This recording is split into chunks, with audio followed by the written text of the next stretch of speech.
Nama saya Nabila Zahra dengan nomor NPM 22120111430.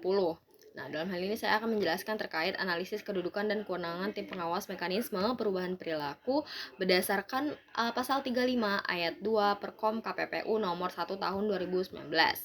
Nah, dalam hal ini saya akan menjelaskan bahwa mekanisme perubahan perilaku merupakan instrumen alternatif dalam penegakan hukum persaingan usaha yang bertujuan mendorong kepatuhan pelaku usaha secara sukarela tanpa melalui proses adjudikatif penuh. Mekanisme ini memberikan ruang bagi pelaku usaha untuk melakukan koreksi secara langsung terhadap dugaan pelanggaran selama tindakan tersebut mampu memulihkan kondisi persaingan secara efektif.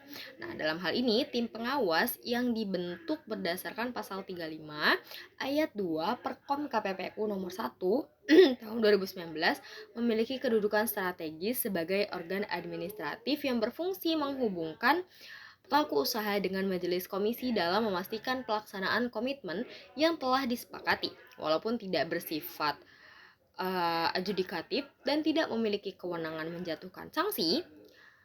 Tim pengawas memegang peran sentral dalam proses pemantauan, verifikasi, evaluasi, serta pemberian rekomendasi terkait tingkat kepatuhan pelaku usaha.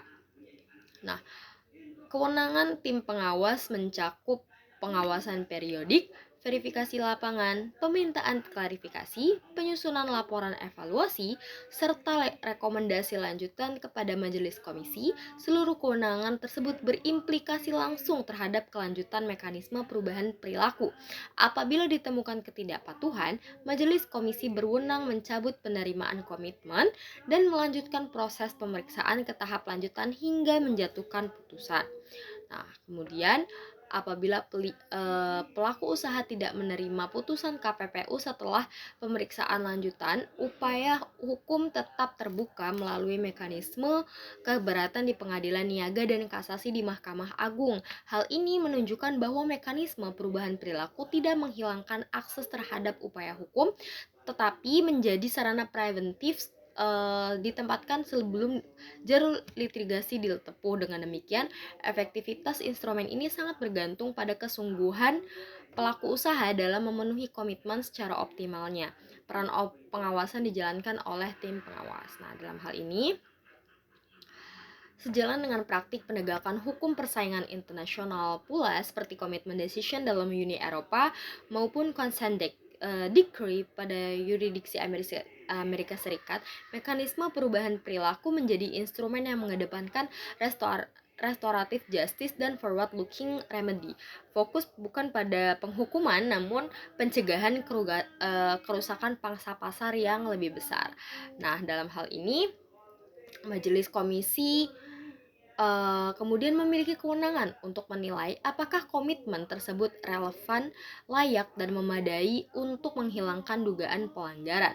Kemudian meminta klarifikasi tambahan apabila diperlukan, meminta atau menolak pengajuan tersebut. Jika komitmen diterima, maka proses pemeriksaan tidak dilanjutkan ke tahap pemeriksaan lanjutan. Hal ini menunjukkan bahwa mekanisme perubahan perilaku berfungsi sebagai exit door yang sifatnya kondisional. Nah, bergantung pada kesungguhan pelaku usaha dalam memenuhi komitmen, namun demikian keberhasilan mekanisme ini sangat dipengaruhi oleh efektivitas pengawasan. Pada titik ini, kedudukan tim pengawasan menjadi sentral. Nah, dalam hal ini karakter kedudukannya itu dapat dirumuskan sebagai berikut. Yang pertama, organ ad hoc yang dibentuk khusus untuk memantau komitmen tertentu dalam satu perkara. Kemudian berfungsi sebagai perpanjangan tangan majelis komisi, bukan sebagai lembaga independen.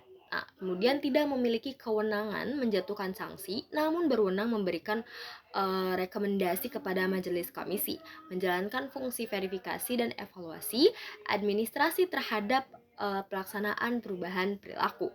Kemudian, kedudukan tim pengawas dalam mekanisme perubahan perilaku pada dasarnya berfungsi sebagai jembatan antara pelaku usaha dan majelis komisi. Melalui posisi ini, tim pengawas bertugas memastikan bahwa setiap komitmen yang telah disepakati benar-benar dipatuhi dan dilaksanakan sesuai ketentuan. Peran ini bukan sekedar administratif, tetapi menjadi elemen penting yang menentukan apakah mekanisme perubahan perilaku dapat berjalan efektif sebagai alternatif penyelesaian perkara di KPPU. Oke, sekian dan terima kasih.